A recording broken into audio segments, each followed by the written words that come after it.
Ayer noche veía una película con mis hijos, veíamos una película en familia, tal vez la visteis vosotros también, titulada En busca de la felicidad.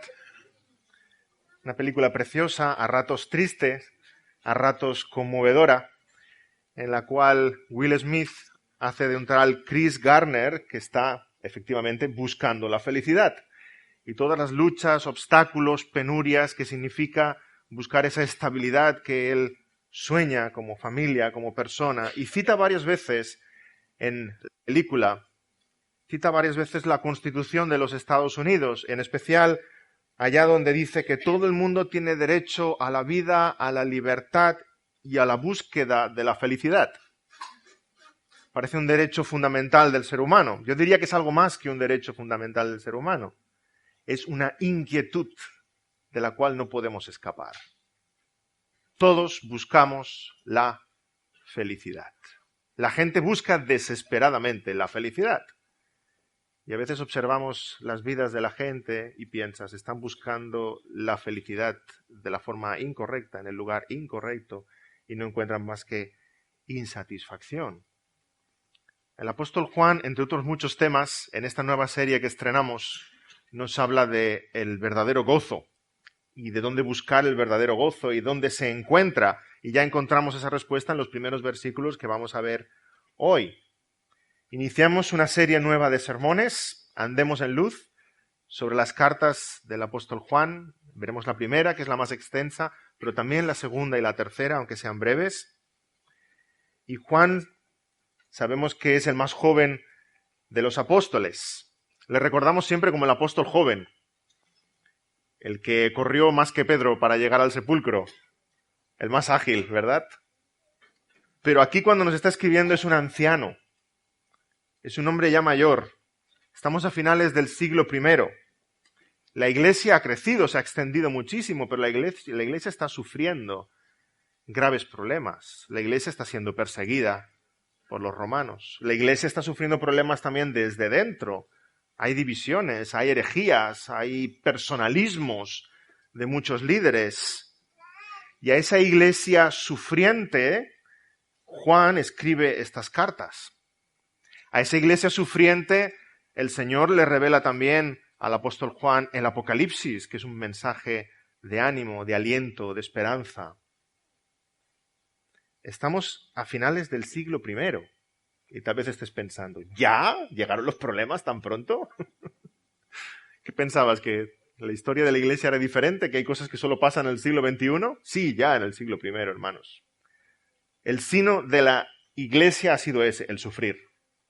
Igual como el Señor Jesucristo en carne vivió, habitó entre nosotros y sufrió, su iglesia sufre. Ya desde el siglo I. Sufre ataques desde fuera y sufre ataques desde dentro. No hubo una época dorada en la época de los apóstoles. Ya hubo herejías que continuamente se tuvieron que estar combatiendo. Con esta carta, el apóstol Juan, el apóstol amado, alienta a los creyentes del siglo I y nos alienta a nosotros a caminar en luz. A pesar de tantas cosas y tantas que tú conoces en tu propia vida. A pesar de todo, andemos en luz. A pesar de que vivimos en un mundo gobernado por el maligno, andemos en luz, porque somos ciudadanos del reino de los cielos. Como dice en el capítulo 5, versículo 19, hacia el final de esta primera carta, como a modo de conclusión, sabemos que somos de Dios y el mundo entero está bajo el maligno. Les está diciendo a los creyentes de esa época, no os sorprendáis. Nosotros somos de Dios, nosotros andamos en luz, en el mundo gobierna el maligno. Hasta que el día que venga el Señor y aplaste definitivamente la cabeza de la serpiente. Ya entonces había sectas gnósticas que dentro de la iglesia estaban haciendo mucho daño. Atacaban la verdad, atacaban la doctrina, atacaban la ética de la vida cristiana, decían muchas cosas, como por ejemplo que podíamos pecar, porque al fin y al cabo era el cuerpo el que pecaba. El alma se mantenía pura siempre, imagínate. De ahí que el apóstol diga un poquito más adelante, si decimos que no tenemos pecado, estamos mintiendo y hacemos a Dios mentiroso. Decían los gnósticos que recibían nuevas revelaciones de parte de Dios, nuevos misterios, cosas ocultas que habían de buscar. Decían que Jesús realmente no había muerto, ni había resucitado, que todo era en un sentido espiritual. Muchas cosas que no nos suenan extrañas. Ya pasaban en el siglo I y siguen diciendo estas cosas muchos hoy día. Hermanos, estas cartas del apóstol Juan, y en especial la primera carta, nos está animando a que andemos en luz. Y andar en luz significa andar en la verdad. Hemos de conocer la verdad, hemos de amar la verdad, nos hemos de apropiar la verdad, y andar en luz significa vivir la verdad. Lo que en teología decimos ortodoxia y ortopraxia. Creer lo correcto y hacer lo correcto. No queremos ser una iglesia solamente de ortodoxia, ni tampoco de ortopraxia. Hay muchas iglesias y muchos cristianos tan bien intencionados, ¿verdad? Toda su vida es una vida de devoción, de servicio, de piedad. Pero allí está ausente la verdad, allí está ausente la palabra. Están totalmente desencaminados. Y hay iglesias que pecan de lo contrario, iglesias que pecan de amar tanto la sana doctrina, es que la sana doctrina les sale por las orejas, pero eso no se ve en la vida cotidiana. ¿Dónde está el amor a Dios? ¿Dónde está el amor al hermano? El apóstol Juan da en el clavo con esta carta. Exactamente da en el clavo. Está diciendo, hemos de vivir la verdad, hemos de amar la verdad. Ambas cosas. ¿Y qué significa andar en luz? Significa creer en el evangelio que nos ha sido recibido del Señor Jesucristo y que ese evangelio de una forma viva llegue a todas las áreas de nuestra vida. ¿Y qué énfasis vamos a ver que pone en el amor y en el amor al hermano? Ortodoxia y ortopraxia. Porque hermano, hermana, la sana doctrina es como la sangre. Si se queda en tu corazón, estás muerto. Si se queda en tu corazón, estás muerto. Hay que bombearla a todos los rincones de nuestro ser. Que la sana doctrina llegue a tus manos, a tus pies, a tus labios, a tu cerebro, a tus ojos. Que no solamente creas en la sana doctrina, que vivas la sana doctrina. Que tu vida sea un salmo viviente cantado para la gloria de Dios en todo lo que haces, todo lo que piensas, todo lo que dices, todo lo que ves, todo lo que anhelas. Hemos de creer en el Evangelio y vivir el Evangelio. ¿Y cómo pretende conseguir esto el apóstol Juan? Vamos a tratar solamente los primeros 4 versículos, pero es el punto de partida de donde empiezan estas cartas y este argumento del apóstol. Vamos a leer la primera carta de Juan, versículos del 1 al 4.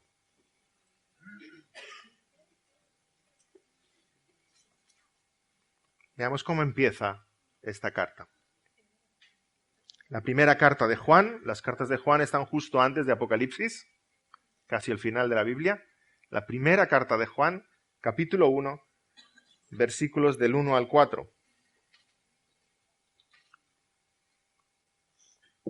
Dice así: lo que era desde el principio, lo que hemos oído, lo que hemos visto con nuestros ojos, lo que hemos contemplado y palparon nuestras manos tocante al verbo de vida.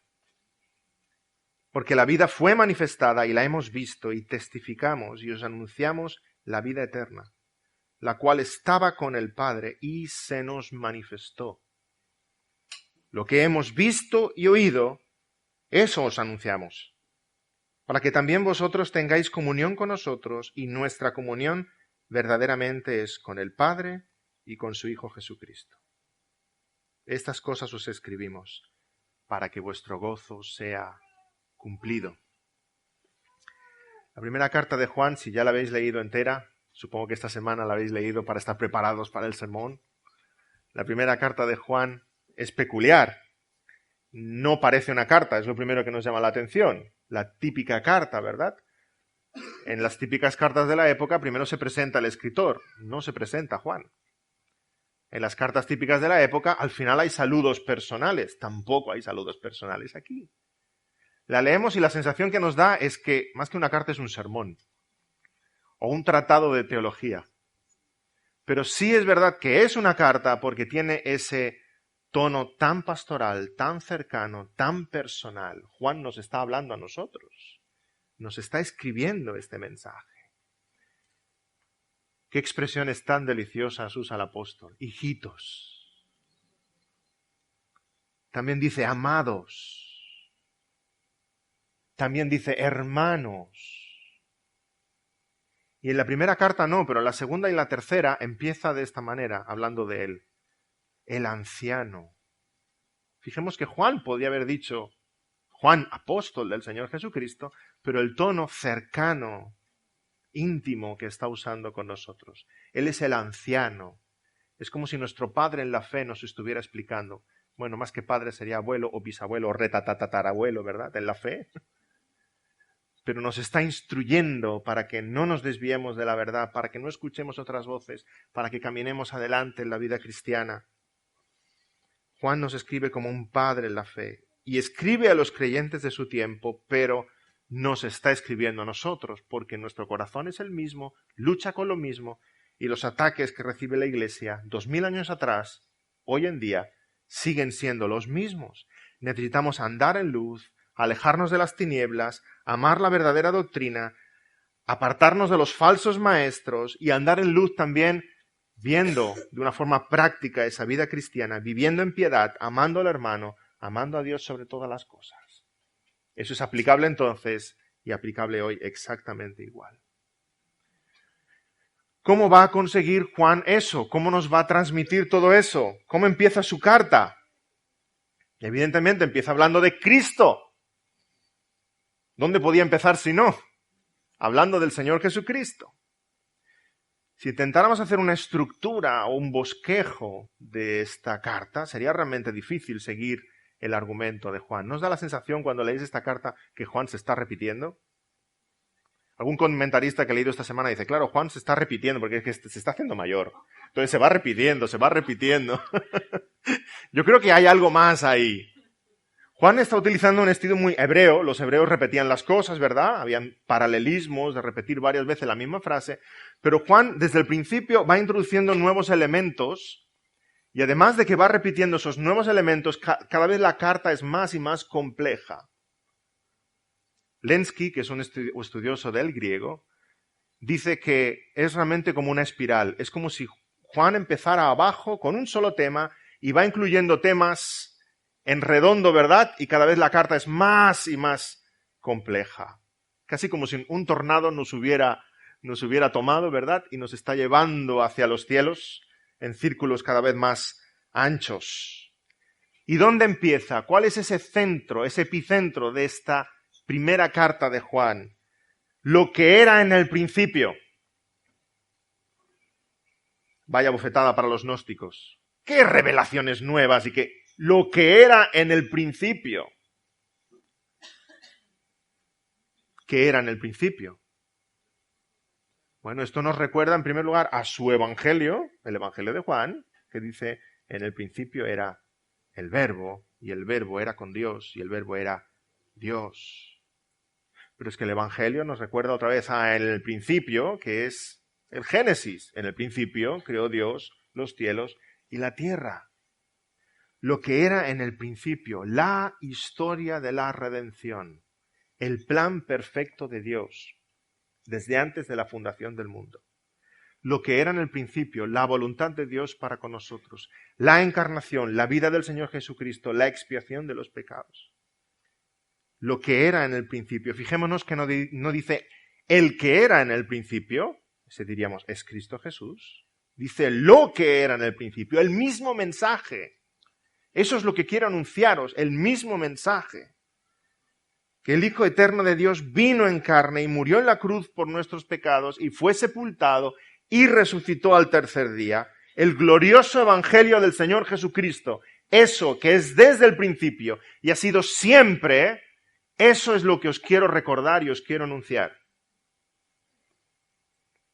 Lo que era en el principio. Es algo concreto. Es algo objetivo. Si me permitís, es algo científico. Sí, el evangelio es algo científico. Los ateos nos critican diciendo, bueno, son solamente sentimientos vuestros. Bueno, ¿y tu ateísmo qué es? Sino sentimientos tuyos. Nuestra fe es una fe histórica, es una fe objetiva, es una fe comprobable. Aquí tenemos el testimonio escrito de los que lo han visto. Hay testigos como en cualquier otro juicio. Aquí los testigos han escrito, y lo que han escrito es algo que han visto, tocado. Y el Señor apela a todos nuestros sentidos, porque si podemos ver, escuchar y tocar al Señor, hoy le podemos oler y comer. Se convierte en nuestros 5 sentidos, hermanos. Es algo comprobable, es lo que nos está diciendo Juan. Lo hemos visto, lo hemos oído, lo hemos tocado y eso os escribimos. Es algo medible, es algo comprobable, es algo objetivo, es algo auténtico. Lo que es desde el principio, eso os anunciamos. Cristo Jesús, encarnado, viviendo una vida perfecta, crucificado, resucitado. Ese es el argumento principal de Juan para nosotros en esta carta. El problema del gnosticismo que había en ese tiempo es que no les bastaba con el Señor Jesucristo. El problema de muchos movimientos raros dentro del cristianismo es que no se conforman solo con el Señor Jesucristo, solo con su sangre, solo con su palabra.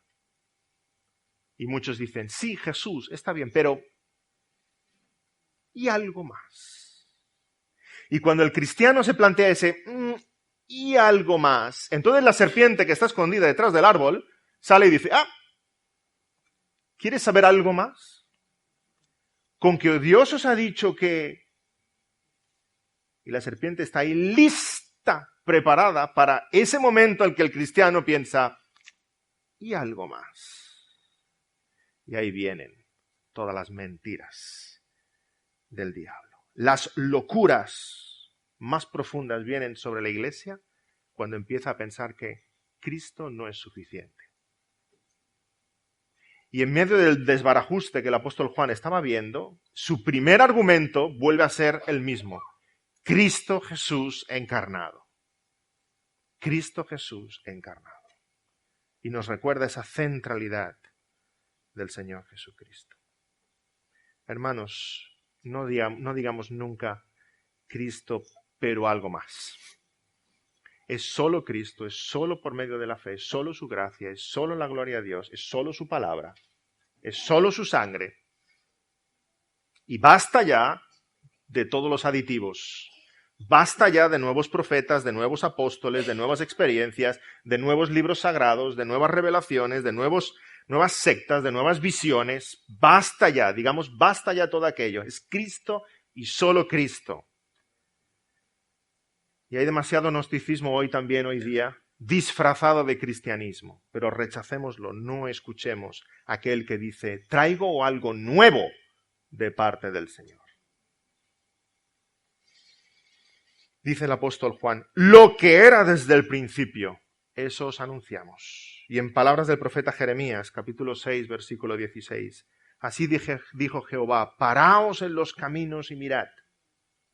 Y preguntad por las sendas antiguas cuál sea el buen camino, y andad por él, y hallaréis descanso para vuestra alma. Y lo que nos deja atónicos es la respuesta del pueblo, si seguís el pasaje. Y ellos dijeron, no andaremos. Porque el corazón pecaminoso quiere siempre algo más, y no se cansa el ojo de ver ni el oído de oír. Queremos algo más, siempre pensando que lo nuevo va a ser algo mejor. Y mentira, lo nuevo no es algo mejor. Las sendas antiguas a las que apunta Jeremías, por esas son por las que tenemos que andar. Es el mensaje de siempre. Juan es muy claro, dice, lo que hemos visto, eso os anunciamos. No es algo que haya venido de sopetón a nuestra mente. Es lo que hemos visto, Cristo Jesús resucitado. Eso es lo que os escribimos y os anunciamos, para que creáis en este testimonio. Versículo 1, lo que hemos oído, lo que hemos visto con nuestros ojos, lo que hemos contemplado y palparon nuestras manos tocante al verbo de vida. Porque Juan vio, escuchó, tocó al Señor.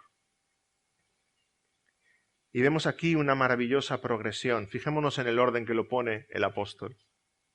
Primero dice oyó. Juan, sígueme. Probablemente fue lo primero que escuchó el apóstol. Y como los demás, dejando las redes, ¿verdad? Le siguió. Luego dice que le vio. Vio el rostro del Señor Jesucristo. Vio la mirada del Señor. Vio que Dios había tomado forma humana y que estaba habitando entre nosotros para que tengamos comunión con Él. Pero luego dice lo que hemos contemplado. Porque es diferente mirar y contemplar, ¿verdad? Miras algo que físicamente está presente. Miras un gato que pasa, miras un coche, miras un árbol. Pero contemplas algo que es tan hermoso que no tienes suficiente con mirarlo. Contemplas un paisaje, contemplas una puesta de sol, contemplas un cuadro, contemplas el rostro de tu amada esposa. Va, hermanos, que llegan las conferencias de matrimonios y tenemos que empezar a entonarnos, ¿sí? Contemplas aquello que es tan hermoso que no tienes suficiente con mirar. Y Juan utiliza esta expresión para referirse al Señor Jesucristo. Le contemplamos. Es tan hermoso, es tan glorioso, es tan bello, es tan poderoso, es tan que quedaban maravillados los apóstoles al mirarle. Y luego dice, y hemos palpado. Le hemos tocado, le hemos abrazado. Cristo Jesús resucitó en cuerpo de entre los muertos, no era un fantasma. En la encarnación tenía un cuerpo real, vivió como una persona real, como tú y yo, pero una vida perfecta. Su cuerpo fue clavado en la cruz, derramó toda su sangre, fue sepultado y resucitó en la carne. Y era un cuerpo real y se presentó delante de sus discípulos. En Lucas 24:39 leemos que el Señor Jesús se aparece y dice, mirad mis manos y mis pies, que yo mismo soy. Palpad y ved, porque un espíritu no tiene carne ni huesos, como veis que yo tengo. Y diciendo esto, les mostró las manos y los pies. Y como todavía ellos de gozo no lo creían y estaban maravillados, les dijo, ¿tenéis aquí algo de comer? Entonces le dieron parte de un pez asado y un panal de miel, y él lo tomó y comió delante de ellos. ¿Por qué hizo esto el Señor? Para que vieran que era Él de verdad, que no estaban alucinando. Era Él físicamente que había resucitado entre los muertos y estaba con ellos y le podían tocar y podía comer. Qué evidencia tan grande de la resurrección del Señor. Se apareció muchas veces a los discípulos y cuando Tomás dudaba, Señor se presentó allí de nuevo y le dijo, pon aquí tu dedo y mira mis manos y acerca tu mano y métela en mi costado y no seas incrédulo, sino creyente. Entonces Tomás respondió y le dijo, Señor mío y Dios mío. Y le adoró. Hermanos, no somos gnósticos, gracias a Dios. No somos gnósticos. No creemos que lo material sea malo. Dios creó los cielos y la tierra. La tierra sufre los estragos de nuestro pecado, pero Cristo vino a redimir esta tierra también. Y la tierra gime hasta ese día precioso. No somos gnósticos, porque no creemos en nuevas revelaciones y nuevos misterios. Creemos que Dios nos ha hablado, como dice Hebreo, a lo largo de todo el tiempo. Y ahora últimamente nos ha hablado de forma definitiva por el Hijo encarnado entre nosotros. Y es tremendo, qué contradicción, que aquello que los gnósticos rechazaban era lo más precioso. Dios ha hablado de una forma definitiva y final, encarnándose como uno de nosotros, tomando forma humana y viviendo en medio de su creación. Dios ha hablado precisamente así, en forma de hombre, para que le podamos escuchar, le podamos ver, le podamos abrazar, le podamos besar. Esto es lo que os anunciamos, dice el apóstol. Anunciamos lo que anunciamos porque nos ha sido manifestado. Fijémonos que lo repite también varias veces en este pasaje. Juan está diciendo claramente, no es una visión gnóstica, no es que yo haya tenido alguna especie de aparición No es que yo haya alcanzado algún tipo de misterio por mí mismo, sino que lo que sabemos es porque Dios nos lo ha dado a saber. ¿Qué sería de ti y de mí si Dios no hubiera hablado? No podríamos ser creyentes. Como mucho podríamos ser agnósticos. Pensamos que hay un Dios, pero no hay forma de conocerle. ¿Cómo vamos a trepar al cielo? ¿Cómo vamos a escuchar su voz? No hay forma de conocerle. Si hay un Dios, está ahí. Y si no lo hay, no está ahí, pero no hay diferencia entre que haya Dios o no lo haya, porque no sabemos nada de él. El gran misterio, la gran bendición es que Dios ha hablado. Dios sí se ha comunicado y nos ha hablado. Ha manifestado un mensaje a estos apóstoles y los apóstoles escriben ese mensaje para nosotros y nosotros, la iglesia, creemos en el testimonio de los apóstoles y los profetas. Y este es el fundamento de la iglesia, Efesios 2:20. El de los apóstoles, el testimonio de los apóstoles y los profetas. El Señor Jesús no escribió la Biblia. La escribieron aquellos que escucharon su voz. Y nosotros creemos en su testimonio. Eso es lo que Juan nos está pidiendo aquí. Que aquello que le ha sido manifestado, aquello que nos está testificando, lo creamos, lo abracemos y lo vivamos. ¿Para qué, Juan? ¿Para qué te tomas las molestias de escribirnos esta carta? Nos da 2 razones. Tan solo en esos 4 versículos, fijaos, 2 veces dice ¿para qué? Por 2 veces dice ¿para qué? La primera es para que tengáis comunión con nosotros. Para que tengáis comunión con nosotros. El Padre envió a su Hijo unigénito. El Hijo se reveló a los apóstoles. Los apóstoles escribieron su testimonio para nosotros. Y si nosotros creemos lo mismo, tenemos comunión con los apóstoles, tenemos comunión con el Hijo, tenemos comunión con el Padre. Hay unidad entre nosotros porque creemos lo mismo. Creyendo tenemos comunión con los apóstoles porque somos un mismo pueblo con ellos. Somos un mismo espíritu con ellos. Somos de una misma nacionalidad con ellos. Somos de un mismo sentir con ellos. Somos de un mismo cuerpo con ellos. Somos de un mismo reino. Este es un grandísimo misterio, hermanos.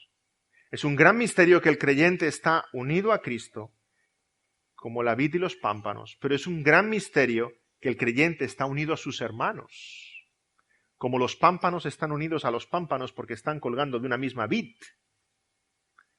En el Evangelio tú estás unido a Cristo, pero tú estás unido a los que están unidos a Cristo. ¿Me seguís o me estoy liando? Estamos unidos. Y es un misterio, la unidad de la iglesia es un grandísimo misterio, una grandísima bendición, que personas tan diferentes como nosotros, que tal vez no nos pondríamos de acuerdo en ninguna otra cosa sobre la vida, que seguramente votamos a partidos políticos diferentes y animamos a clubes de fútbol diferentes, vestimos diferentes, somos de diferentes países, diferentes lenguas, diferentes razas, que hermanos que estamos aquí y están en la India y están en China y están en Escandinavia, con nuestros hermanos de la Edad Media, de la época de la Reforma, del siglo I, estamos unidos, somos un solo rebaño y un solo pueblo. Esto es un grandísimo milagro y un grandísimo misterio. Pero es una realidad. Coge un avión, vete al lugar del mundo donde quieras y ves un domingo a la iglesia. Y te vas a encontrar con gente que piensa como tú, que siente como tú, que quiere en la vida lo mismo que tú, que tiene las mismas metas que tú. Y dirás, no os he visto en mi vida, es el primer día que os veo, pero sois mis hermanos. Porque tenemos un mismo Padre y una misma sangre, la de Cristo Jesús. Hermanos, la unidad de la iglesia es una realidad. La unión de los creyentes es una realidad. El Señor Jesucristo en Juan 17 ora exactamente por esto y le pide al Padre, Padre, que los que me has dado, guárdalos en tu nombre para que sean uno, así como nosotros. Y somos uno. El Padre responde a la oración del Hijo. Somos uno en Cristo Jesús. En Pentecostés el Señor hace descender al Espíritu Santo y la iglesia tiene este don de lenguas, empiezan a hablar en lenguas de otras naciones, de otros países, y el Señor hace exactamente lo contrario que hizo en Babel. En Babel dispersó a la gente, en Pentecostés une de todas las tribus y de todas las lenguas una sola nación espiritual. El Señor empieza a responder a esa oración, unidos bajo el Señor Jesucristo, en un mismo espíritu.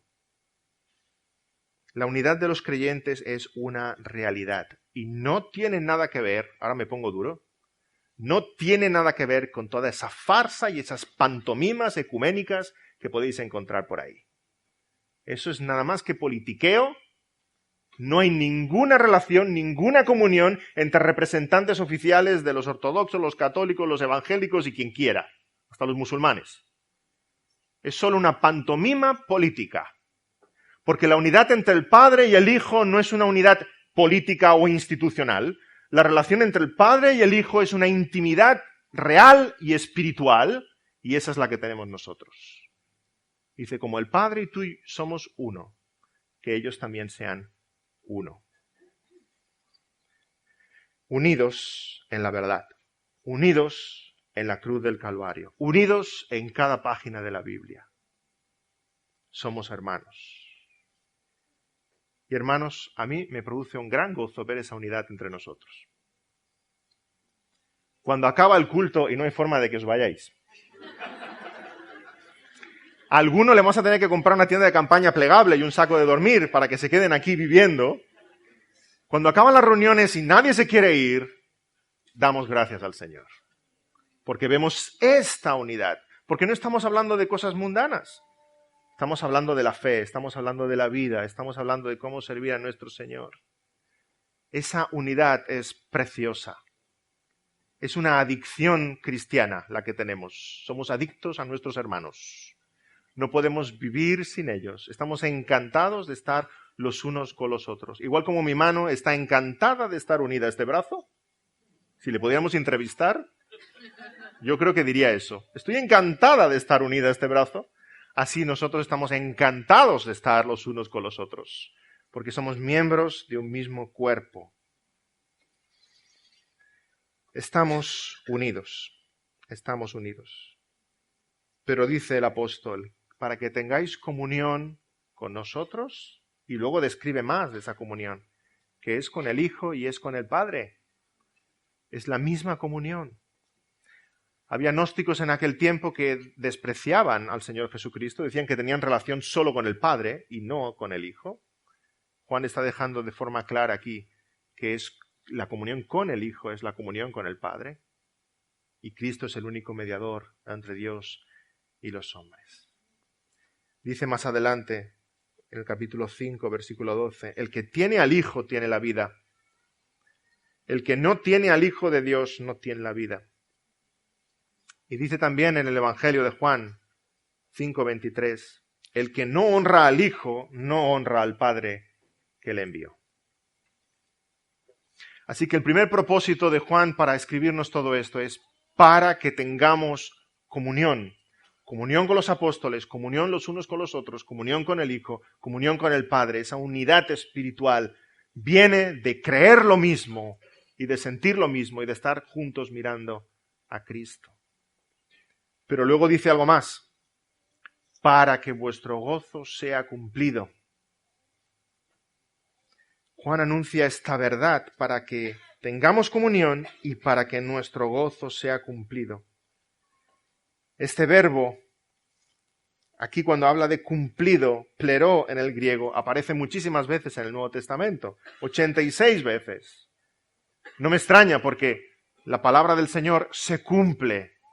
El mensaje del Señor se cumple y los propósitos de Dios en tu vida se cumplen. Todo se cumple porque Dios es soberano.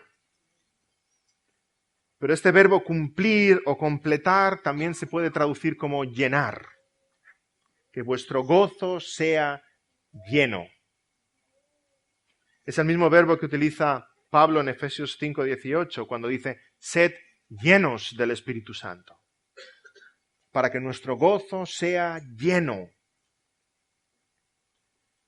Mientras escribía esto, pensaba en cuando hay una fiesta en casa y compráis una de esas bebidas, no voy a hacer publicidad, una de esas bebidas que solamente entran en casa por fiestas, ¿verdad? Y la tenéis un día especial, vuestro hijo saca el vaso, ¿me pones, papá? Esto solo pasa con los pequeños, los mayores ya se sirven solos y se ponen lo que quieren, pero los pequeños, ¿verdad? Y se la dosificamos un poquito y te pone esa carita como, venga, me pones más, y llenas un poquito más y te pone ojitos de cordero. Va, papá, que es fiesta, y acabas llenando el vaso, y más, hasta que casi rebosa. Ese es el apóstol Juan llenando el vaso de tu gozo, para que tu gozo sea cumplido, a tope, rebosante. Que no tengamos en la vida cristiana solo un poquito de gozo, sino que nuestro gozo esté a rebosar. A pesar de la persecución, a pesar de los problemas, a pesar de las divisiones, a pesar de los falsos maestros, a pesar de los pesares, que tu gozo esté lleno a rebosar porque estás mirando a Cristo. Porque estás mirando a Cristo. Juan quiere que nuestro gozo esté así. Y eso solo es posible poniendo los ojos sobre el Señor Jesús. Entonces, y solo entonces, y a pesar de todo lo que haya en tu vida, querido hermano, querida hermana, podrás decir con el salmista, aderezas mesa delante de mí en presencia de mis angustiadores. Mi copa está rebosando. Mi copa está rebosando. En presencia de mis angustiadores, mi copa está rebosando. Porque el gozo y la alegría son diferentes, ¿sabéis? La alegría depende de muchas cosas. Hoy tengo un día alegre, hoy tengo un día triste, vienen noticias buenas, malas, el trabajo, la economía, la salud. La alegría sube y baja. El gozo es perpetuo, el gozo es estable, el gozo es indestructible. El gozo no depende de las pequeñas cosas de cada día, el gozo depende de las grandes cosas eternas. Entonces, querido hermano, puedes estar triste, pero gozoso. Y ese gozo tiene que estar siempre lleno y rebosante, gracias al Señor. Pero mira a Cristo, miremos solamente a Cristo. Escribe Martin Lloyd-Jones sobre estos primeros versículos. Jamás conoceremos el gozo hasta conocer a Cristo. Él es el origen del gozo, Él es la fuente de toda bendición, todo viene a través de Él. Antes, pues, de que Juan empiece a tratar ninguna otra cosa, habla de Él. Mira a Cristo y solamente a Cristo. Y nosotros, aunque somos cristianos y llevamos tantos años en la fe, tendemos a olvidarnos de esto, que es tan básico y tan elemental, y acabamos mirando otras cosas para buscar nuestro gozo. Nuestro gozo está escondido en Cristo. No mires a otras personas.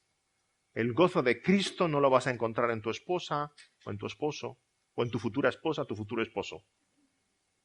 El gozo de Cristo no lo vas a encontrar en tus hijos, o en tus futuros hijos. El gozo de Cristo no lo vas a encontrar en ningún ser humano. Y por eso hay tantos que se defraudan después de la fe, porque han puesto sus ojos sobre personas. Un pastor, un diácono, un líder, un maestro. Y las personas tristemente nos defraudan. Pongamos los ojos solamente sobre el Señor Jesucristo. Él es el único Dios vivo. Y todas las religiones son una farsa porque están creyendo en muertos. Puedes visitar la tumba de Buda, puedes visitar la tumba de Mahoma, no puedes visitar la tumba de Cristo Jesús. Él está vivo. No mires a otros hombres, hermano, tampoco mires a otras cosas.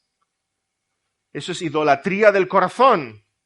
Luego veremos cómo acaba esta primera carta, de una forma tan curiosa, que nos guardemos de los ídolos. No mires ninguna otra cosa ni pongas tu esperanza y tu gozo en algo.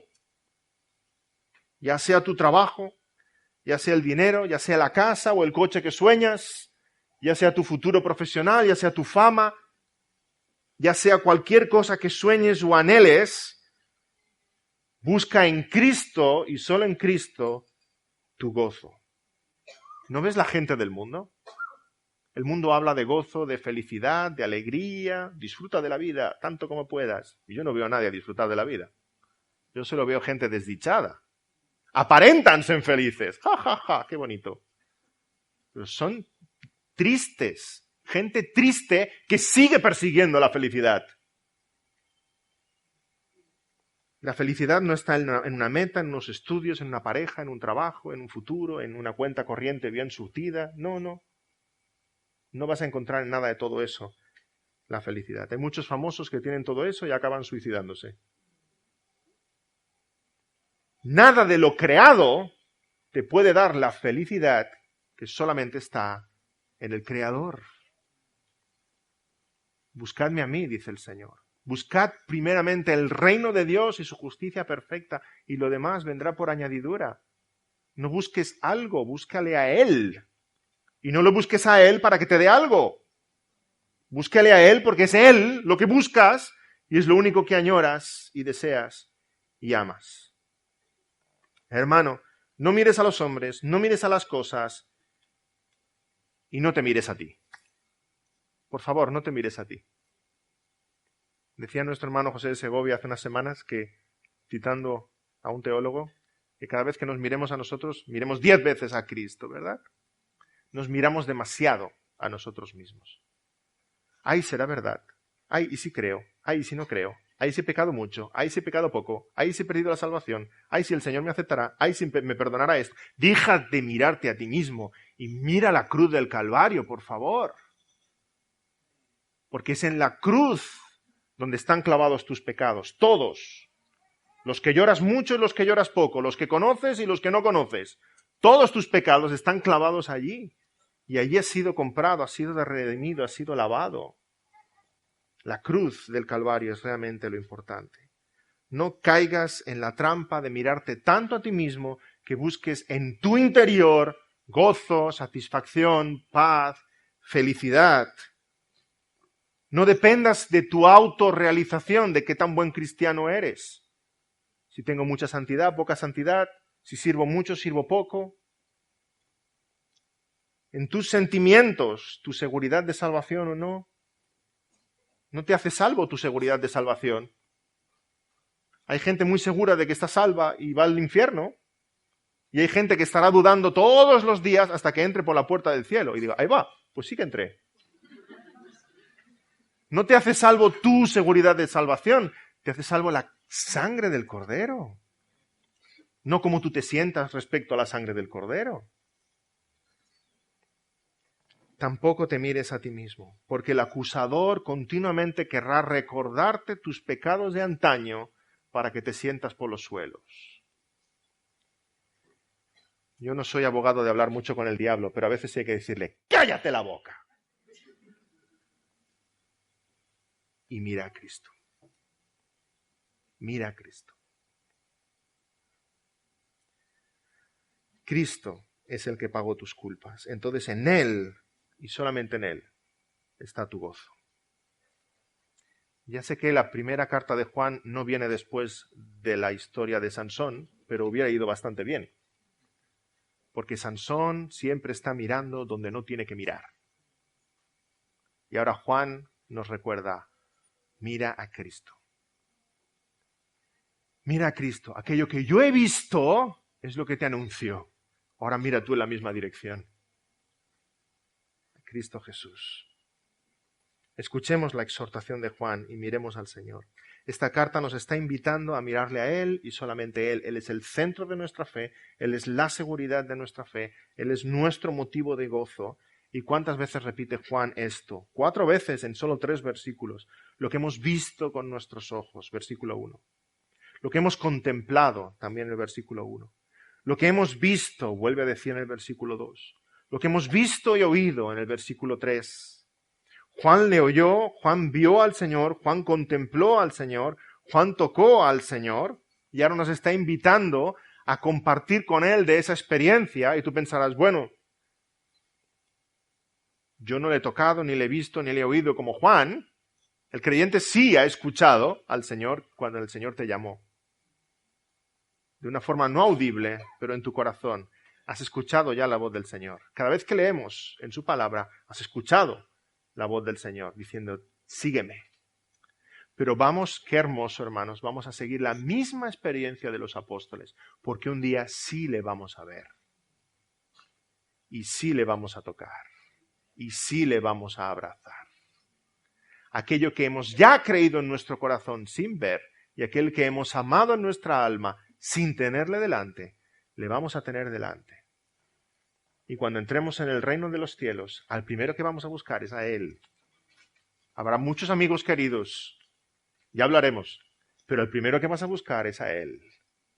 Y seguirás esa luz del trono de la gracia para rendirte a sus pies, como hicieron los apóstoles. Allí estaremos por toda la eternidad. Mientras estemos aquí, miremos a Cristo con los ojos de la fe. Y cuando estemos allá, miraremos a Cristo con estos ojos. Y podremos decir, como dijo Job, yo sé que mi Redentor vive. Y al fin se levantará sobre el polvo, y después de deshecha esta mi piel, en mi carne he de ver a Dios, al cual veré por mí mismo, y mis ojos le verán. Mírate al espejo.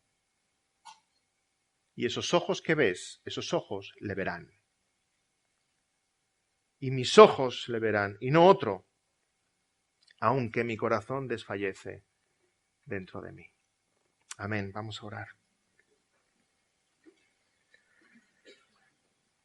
Señor, ayúdanos. Ayúdanos a que realmente nuestro corazón esté centrado solamente en ti. Porque tú eres el único que es precioso. Eres hermoso, eres glorioso, Señor. Tus palabras son vivas. Como Pedro podemos decir, ¿a quién iremos, Señor? Solo tú tienes palabras de vida eterna. Juan nos está exhortando, Señor, y queremos tomar esa exhortación a que Cristo sea el centro de nuestra seguridad, de nuestro gozo, de nuestra vida. Cristo sea lo que motiva todo en nuestro ser. Ayúdanos, Señor, a alejarnos de todo lo que nos distrae. Ayúdanos a no mirarnos demasiado a nosotros mismos, a no mirar y poner nuestra confianza en otros hombres, a no mirar las cosas de esta vida, Señor, y hacer de ellas ídolos. Señor, queremos mirarte solamente a ti, porque tú eres el único que eres nuestra roca y el fundamento de nuestra salvación. Te pido por todos los presentes que esto sea una realidad en nuestras vidas, y por aquellos que aún no creen, que dejen de mirar a lo que están mirando y miren como tantos a esa cruz del Calvario para ser lavados por tu sangre. En el precioso nombre del Señor Jesús. Amén.